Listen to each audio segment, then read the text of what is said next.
Salve, salve, fiel torcida, tudo bem com vocês? Aqui é a Marcinha de volta pelo canal TV Timão, informações, bastidores e que bastidores. Vamos falar também da preparação do Corinthians para o desafio diante do Red Bull Bragantino. Sejam todos bem-vindos. Deixa aqui o seu like no canal, inscreva-se gratuitamente, compartilhe os vídeos, ative o sininho e também clique no botão hypar. Você atribui pontos ao vídeo e assim a gente continua trabalhando para levar mais informações, mais conteúdos para vocês. E o alô da fiel de hoje vai para o Paulo Donizete, o Francisco Alves, o Paulo Mota, pessoal em Araraquara, ainda o Gilberto Campos, o Paulo Augusto lá na Irlanda, o Jorge Camilo e o Sadal do Japão. Obrigada, gente, pelo carinho, por seguirem o canal a cada dia aqui. Vamos conosco, vamos às informações de hoje. Pessoal, a gente começa falando sobre o mercado da bola. Olha só, as conversas estavam sendo tratadas aí com o Carlos Augusto, né, que já admitiu por várias vezes que abriria mão de várias verbas aí, faria várias concessões para fechar com o Corinthians. Entretanto, após várias reuniões, a diretoria do Corinthians, juntamente com o departamento de futebol, entenderam que nesse momento é preciso priorizar. E a prioridade é encontrar no mercado um jogador que atue, que seja um atacante que jogue pelas beiradas. Não é o caso do Carlos Vinícius, que é um centroavante. Em que pese ele estar livre no mercado após sair do Fulham da Inglaterra, o Corinthians entende que pode, dimensionar tanto recurso financeiro quanto esforços aí para trazer nesse momento um atacante que atue mais aberto. Carlos Vinícius, no entanto, recebeu uma pausa nas negociações. A questão financeira realmente no Corinthians hoje pesa. Dentro do Corinthians há informações que houve outras negociações que não deram certo, ou seja, não se concretizaram, mesmo que o Corinthians tivesse empenhado vários esforços, exatamente pelo desacerto financeiro. Os nomes dos jogadores envolvidos nessas negociações que não deram certo foram mantidos em sigilo. Também pesou, esse histórico recente aí do Corinthians, as turbulências vividas nos bastidores, também a fama, que o Corinthians infelizmente tem sustentado aí de mal pagador, tem dificultado e muito as negociações do Corinthians, principalmente com o mercado externo. Infelizmente, sobre o Carlos Vinícius, é isso, pessoal. O Corinthians entende que agora os esforços têm que ser priorizados para encontrar um atacante beirada, um jogador habilidoso, e posteriormente as conversas com o Carlos Vinícius poderão retornar. E ainda, venda pode render uma boa grana aos cofres do Corinthians. Saiba quem. Pessoal, o Corinthians está perto aí de receber uma boa grana por conta de uma negociação de um jogador que foi formado na sua base. Trata-se de Felipe Augusto, atacante formado nas categorias de base do clube, que está próximo de trocar o Brugge da Bélgica por um time da Turquia. O negócio está em tratativas finais, o acordo prestes a ser fechado gira em torno de 38.900.000 reais e por ser o clube formador e por ser também detentor de uma fatia dos direitos econômicos do jogador, isso habilita o Corinthians a receber um montante a partir desta venda. O clube belga adquiriu Felipe Augusto, os direitos econômicos do Felipe Augusto direto do Corinthians, pagando 3 milhões de euros. À época, cerca de 16 milhões de reais. Agora, eles vão vender pelo dobro, 6 milhões de euros. O Timão terá direito a 600 mil euros, algo em torno de 3 milhões e 800 mil reais, além daquele percentual chamado mais-valia. Ou seja, o Timão ainda terá direito a 2,5% por ser o clube formador do atleta, o que deve render mais ou menos 973 mil reais. Sendo assim, somando os montantes, o Corinthians deve receber, com a finalização desta negociação entre o clube belga e o clube turco, cerca de 4 milhões e 700 mil reais. Negócio está em fase final. Enquanto isso, o Timão monitora o mercado, mas não para comprar e sim encontrar espaço para negociar jogadores que não são aproveitados e aqueles também que despertam o interesse do mercado europeu. O Corinthians precisa fazer fluxo de caixa, é uma situação grave e iminente. O Corinthians entende que precisa arrecadar cerca de 105 milhões de reais em vendas para atingir a meta orçamentária e ter aí um respiro financeiro, tanto para honrar os compromissos vigentes e prestes a serem vencidos, quanto para reforçar o atual elenco. Mesmo não querendo, mesmo que a ideia inicial seja manter os jogadores que estão aqui e buscar reforços, o Corinthians entende que não deve haver uma outra solução a não ser se desfazer de alguns jogadores. tais como o Breno Bidon. Havia ainda uma expectativa de o Corinthians lucrar com uma venda envolvendo o zagueiro Murilo. O Corinthians manteve 10% dos direitos econômicos do defensor, que tem seus direitos federativos ligados ao Nottingham Forest da Inglaterra, que projeta fazer em breve a maior venda da sua história. O jogador está sendo especulado em gigantes, tanto da Inglaterra quanto da Espanha. A tendência é que essa alta persista, mas o Nottingham Forest vai disputar pela primeira vez uma competição continental, ou seja, a Conference League, o que pode dificultar a saída do jogador, pelo menos nesse momento. O Corinthians ainda manteve direitos econômicos de vários atletas que saíram por aqui.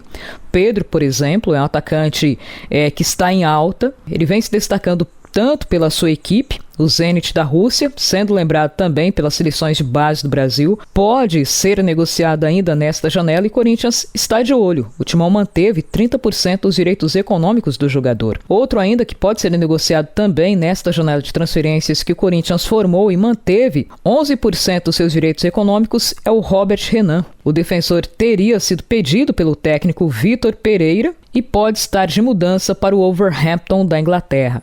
Ou seja, além de olhar para o próprio elenco, o Corinthians também está de olho nos jogadores que foram formados aqui, que atuam em vários clubes pelo mundo afora, no sentido de fazer uma projeção de quanto eles podem render para aliviar tanto as questões internas quanto os débitos que o Corinthians mantém no momento. E o Corinthians se prepara para o jogo contra o Red Bull Bragantino. Pessoal, depois da parada e data FIFA e uma espécie de intertemporada, férias e retorno às atividades por cerca de 2 semanas, o Corinthians se prepara para retornar aos gramados pela 13ª rodada do Campeonato Brasileiro. O jogo acontece na Neoquímica Arena, nesse domingo dia 13, às 19 horas, horário de Brasília. Apesar da sua recuperação surpreendente, o Yuri Alberto ainda não foi liberado pelo departamento médico, já iniciou o processo de transição, atuando ou trabalhando em alguns momentos no gramado, com bola e tal, mas não está liberado, portanto, está fora. Pelo que pudemos acompanhar até aqui, Ángel Romero deve ser escolhido para formar dupla com Memphis Depay. Outro atleta em transição física é o Luiz Gustavo Bahia, recém-promovido do Sub-20 ao elenco profissional. Ele tem 19 anos, infelizmente lesionou o tornozelo no final de junho, mas já está próximo aí de ser liberado pelo departamento médico. Ainda, o Timão não terá o zagueiro André Ramalho e o volante Breno Bidon. Eles foram suspensos por acúmulos de cartões amarelos, portanto, cumprem suspensão automática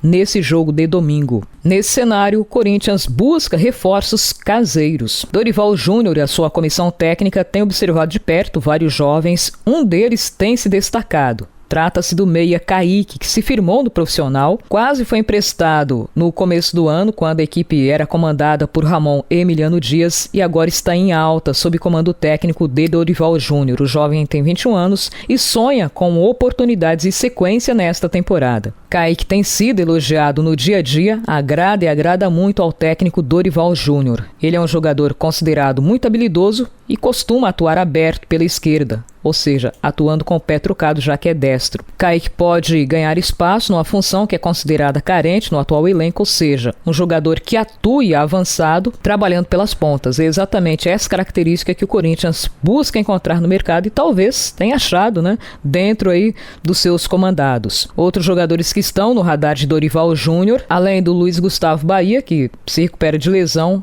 é o atacante Guinegão. Portanto, o Corinthians volta a campo, pode ter diversas mudanças na equipe para enfrentar o Red Bull Bragantino, jogo marcado para a Neoquímica Arena, casa do Corinthians, nesse domingo dia 13. A bola rola a partir das 19 horas, horário de Brasília. E ainda, bastidores continuam fervendo, vamos saber. Pessoal, não tem como, não tem como, mesmo que a gente repita o assunto, é o que tem para hoje, infelizmente, O Corinthians, já falei para vocês diversas vezes que, infelizmente, está tendo a sua história manchada por inúmeras denúncias, inúmeras coisas que não deveriam acontecer e tem sido notícia recorrente em periódicos policiais. Infelizmente, que a gente deveria estar tratando aí de futebol, contratações, desafios dentro de campo, a gente se volta, ao noticiário policial para falar do Corinthians, infelizmente. Olha só, após ser denunciado pelo Ministério Público de São Paulo, Augusto Melo e os dirigentes agora dependem do entendimento do judiciário para saber os próximos passos e os desdobramentos desse caso envolvendo a ex-patrocinadora do Corinthians, Vaidbet. É assim, resumindo, o Ministério Público de São Paulo ofereceu a denúncia à Justiça. Foram denunciados, além do presidente afastado Augusto Melo, os dirigentes Marcelo Mariano e Sérgio Moura, além do empresário Alex Cassundé.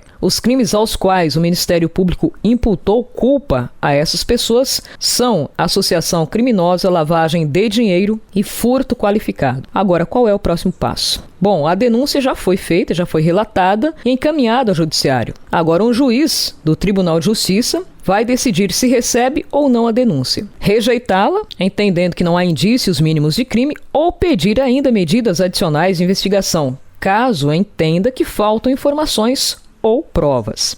Se o magistrado rejeitar a denúncia, aqueles que foram denunciados pelo Ministério Público não viram réus. O Ministério Público, porém, pode recorrer da decisão ou apresentar nova acusação, caso o suposto crime não tenha prescrito, ou seja, passado do prazo de ser julgado. Agora, se o juiz entender que há indícios mínimos de crime cometido, ele recebe a denúncia e os citados se tornarão réus na ação penal, assumindo o direito de apresentar uma nova defesa em determinado prazo. Depois desse processo, depois da fase de instrução criminal, com audiências, interrogatórios, depoimentos, produção de provas e o contraditório dessas provas pelas partes envolvidas, o juiz então poderá emitir uma sentença, condenando ou absolvendo as pessoas citadas. Os próximos passos são esses. No entanto, a defesa de Augusto Melo continua trabalhando para que a denúncia seja rejeitada pelo juiz. A defesa de Augusto Melo enviou um pedido para a segunda vara de crimes tributários para que o judiciário rejeite a denúncia apresentada pelo Ministério Público no caso Vaidbet. Esse pedido também solicita que o inquérito policial seja anulado. Os advogados sustentam em seu argumento que Augusto Melo é uma vítima, que seria vítima de um indiciamento teratológico e ilegal, baseado em elementos vazios, irregulares e direcionados, colhidos por autoridade absolutamente incompetente. Não é a minha opinião, são os argumentos aí dos dois defensores de Augusto Melo. A defesa de Augusto Melo ainda sugere que a investigação foi parcial e direcionada. Bom, isso posto, agora caberá ao Tribunal de Justiça de São Paulo aceitar ou pedir o arquivamento da denúncia. E mais, Gaviões da Fiel exigem providências e Core avalia cartão corporativo e punição a André Sanches. É mais um escândalo, envolvendo um ex-mandatário aí do Corinthians, André Sanches. Já falei para vocês desse caso, Ele utilizou o cartão corporativo do Corinthians para compras pessoais. Num primeiro momento ele titubeou, depois ele admitiu que realmente utilizou o cartão, mas que foi por engano, falou que tinha conta no mesmo banco, aí que o cartão corporativo do Corinthians era vinculado, pegou o cartão errado, fez compras particulares, mas garantiu que já pediu uma análise que reembolsaria o clube pelos gastos, incluindo juros e correção. Em resumo, foi isso. Informações do portal Meu Timão dão conta de que agora o Conselho de Orientação Core teria marcado uma reunião para a próxima segunda, dia 14, com o objetivo de analisar os documentos divulgados e solicitar os extratos completos do cartão corporativo utilizado no período em que André Sanches esteve à frente da presidência do Corinthians. Esse encontro pode ser decisivo para que o Core recomende a abertura de um processo de expulsão do ex-dirigente do quadro associativo do clube. Embora não tenha poder para expulsar diretamente um associado, o órgão pode encaminhar a proposta ao Conselho Deliberativo, que é responsável por levar o tema à votação, e se o entendimento dos associados forem nesse sentido, André Sanches então pode ter como punição a sua expulsão do quadro associativo do clube. A decisão caberá a 300 conselheiros, sendo eles 200 trienais e 100 vitalícios. Diante dessas denúncias, a Gaviões da Fiel, principal organizada do clube, emitiu uma nota contundente cobrando providências, exigindo transparência e apuração rigorosa dos fatos. A Gaviões cobra a atuação do Conselho de Ética e do Conselho Deliberativo, além de repudiar qualquer prática de corrupção que manche a imagem do Corinthians. É que assim, causa estranheza, Algo que já foi há tanto tempo e será que ninguém viu que havia, entre aspas, esse erro? Só muitos e muitos anos depois o assunto voltou à pauta. Então, assim, se a gente cobra transparência, a gente cobra providência, a gente cobra lisura, honestidade, tem que ser de todos e não apenas de alguns. Que sejam todos investigados e, se houver realmente a comprovação de débitos, seja em qual esfera for, que eles paguem por isso. Galera, nesse nosso encontro ficaremos por aqui. No próximo a gente leva mais informações para vocês. Deixa o like no canal, inscreva-se gratuitamente, compartilhe os vídeos e ative o sininho, porque aqui é Corinthians. Até um próximo encontro.